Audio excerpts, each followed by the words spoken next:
ধরুন কেউ আপনাকে লাখ লাখ টাকা দিতে চাইল, কিন্তু এর বদলে কোনো কঠিন কাজ করতে হবে না, শুধুমাত্র গিয়ে থাকতে হবে নতুন কোনো শহরে। শুনতে অবিশ্বাস্য মনে হলেও সত্যি, এমন এক শহর আসলেই আছে যেখানে থাকলেই পাওয়া যাবে টাকা।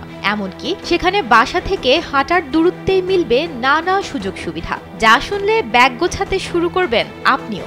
এই শহরটি নতুন বাসিন্দাদের দিচ্ছে $50,000, যা বাংলাদেশি মুদ্রায় 60 লাখ টাকারও বেশি। এখানে সুবিধাও অনেক, বাসস্থানের জায়গা থেকে স্কুল, সুইমিং পুল আর লাইব্রেরি, হাসপাতাল একদমই কাছে। বিনোদনের জন্য আশেপাশেই রয়েছে হাইকিং ও মাছ ধরার ব্যবস্থা। প্রশ্ন আসতেই পারে, কেন এত টাকা দিয়ে নতুন বাসিন্দাদের থাকতে দেবে কর্তৃপক্ষ?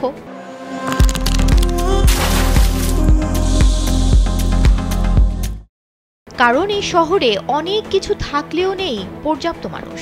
1880 সালে দুটি রেল লাইনের সংযোগ স্থলে এই শহরটি গড়ে উঠেছিল। 20 শতকের শুরুর দিকে এই শহরের মানুষের সংখ্যা ছিল মাত্র 1500, কিন্তু ধীরে ধীরে তা কমে গিয়ে 2010 সালে দাঁড়ায় মাত্র 850-এ। তাই মানুষকে আকৃষ্ট করতেই এই উদ্যোগ নেওয়া হয়েছে।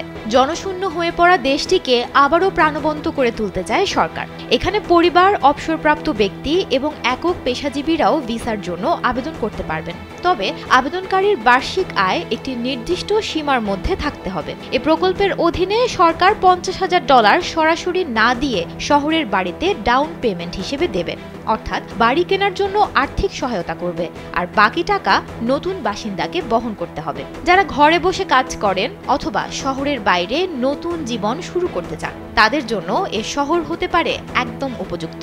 আমেরিকার নেব্রাস্কার ছোট্ট এই শহরটির নাম পৌনি।